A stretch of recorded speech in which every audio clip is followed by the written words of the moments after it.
Yes, no, that's right. There are an awful lot of people that say that they say that resentment is the primary cause for relapse.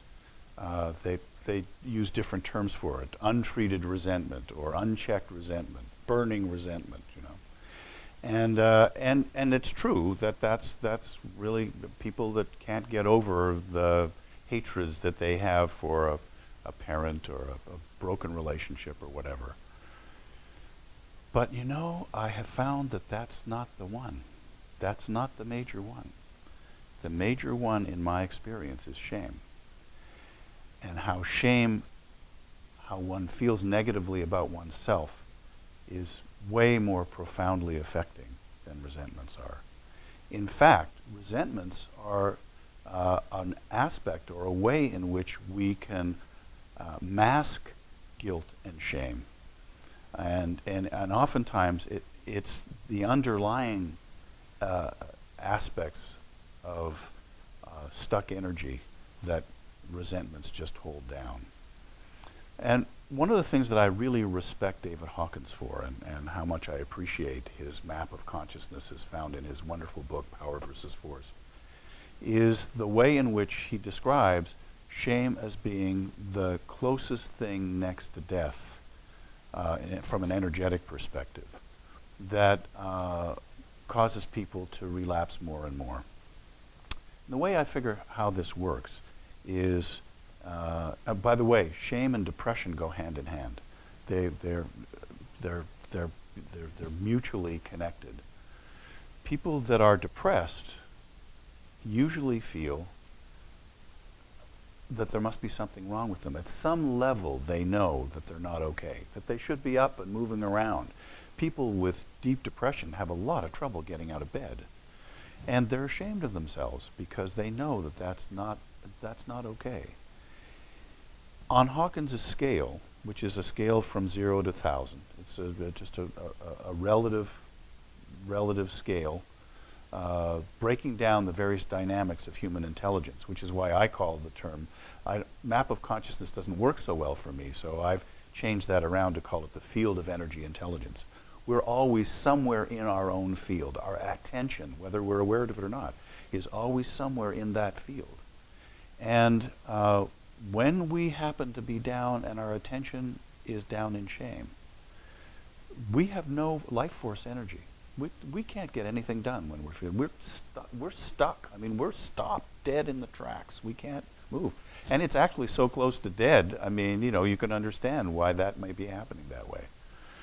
So, and this is an aside, and I say this because an awful lot of people that have alcoholism and other forms of drug addiction, there are strong correlations between attention deficit disorder and these kinds of addictions.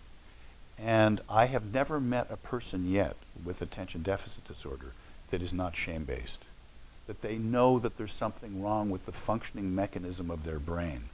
And so when I work with people that have addictions, it's also equally fun to work with people who have attention deficit disorder.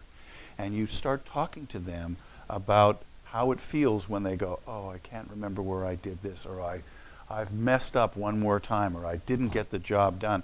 The shame just flushes their entire system energetically.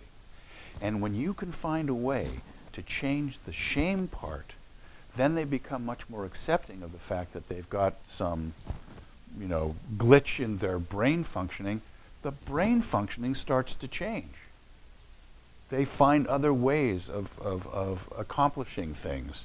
And in fact, the attributes of attention deficit disorder become a positive rather than a negative. It becomes really a creative phenomenon instead of this destructive phenomenon that people have.